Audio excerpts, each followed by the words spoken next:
ఈ రోజు ముఖ్యమంత్రి గారు చంద్రబాబు నాయుడు గారు ఎప్పుడు ఒక మాట చెప్పేవాళ్ళు, స్వామివారి కుట్ర కోణంలో ఎవరన్నా గాని భాగస్వాములు అయితే వాళ్ళకి జీవితం ఉండదు, అదే చివరి రోజు అవుతుందని. స్వామి వారితో పెట్టుకున్న వాళ్ళు ఎవరైనా వాళ్ళ జీవితాలు ఒకసారి చూడండి, ఎంత దుర్భరంగా ఉన్నాయో ఒకసారి చూడండి. కానీ సుబ్బారెడ్డి గారు గాని కరుణాకర్ రెడ్డి గాని వాళ్ళ వ్యవహార తీరు చూస్తుంటే ఆయనకు ఆరోగ్యం బాగాలేదంటే ఒక ఆయన, ఈయనేదో మిళితమైన భాషలో మాట్లాడతాడు. మేము ఒకటి అడుగుతున్నాం, పర్కామణి కేసు సతీష్ కుమార్ అనే వ్యక్తి అప్పుడున్న ఏవిఎస్ఓ ఆయన పోయి రవికుమార్ ని పట్టుకున్నారు. రవికుమార్ ని పట్టుకున్న తర్వాత 2 టౌన్ లో కేసు నమోదు చేశారు. 2 టౌన్ లో నమోదు చేసిన తర్వాత 41 నోటీస్ ఎవరు ఇచ్చి పంపించమని చెప్పారు? మీరు కాదా? అందరినీ అలానే వదిలేస్తారా? మీరు ఎంతమంది మీరు ఇబ్బంది పెట్టలేదు, మరి రవికుమార్ మీద ఎందుకు మీకు అంత ప్రేమ? ఆ రోజు ఏమి మమకారంకి ఏమి కారణం? 41 నోటీస్ ఇచ్చి విచారణ కూడా చేయకుండా $100 ఆ రోజు దొరికాయి. కొన్ని కోట్లు స్వామివారి నగదును సంవత్సరాల తరబడి దోచుకున్నాడు. ఆయన ఒకటే కాదు, ఒకరితోనే అవ్వదు, అనేక మంది ఉన్నారు. విచారణ చేయాల్సింది పోయి ఆయన 41 నోటీస్ ఇచ్చి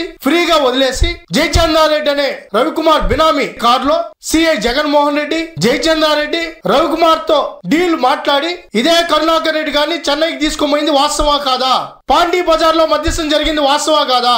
ఈ రోజు రవికుమార్ పైన ఉన్న ఆస్తుల్ని స్వామి వారికి ఇచ్చారంటున్నారు, బానే ఉంది. మరి రవికుమార్ బామాతి పైన ఉన్న ఆస్తులు, ఆయన బినామీల ఆస్తులు అవి ఎవరికి వెళ్ళాయి? వాటి మీద కూడా విచారణ చేయాలి. దాని మీద విచారణ చేయమని స్వామివారి భక్తులుగా వల్లరామయ్య గారు కావచ్చు, ఇంకా కానీ ప్రజాప్రతినిధులు పోయి ఆ రోజు అడిగితే ఏదో మేము ఫోర్స్ చేసామంట, ఆయన పిలిచారంట. నిన్ను పిలవడం కాదు, నువ్వే ముద్దాయివి. నువ్వు కరుణాకర్ రెడ్డే దీంట్లో కీలక ముద్దాయి, ఆయనకు అన్నీ తెలుసు, సెటిల్మెంట్ జరిగింది వాస్తవం.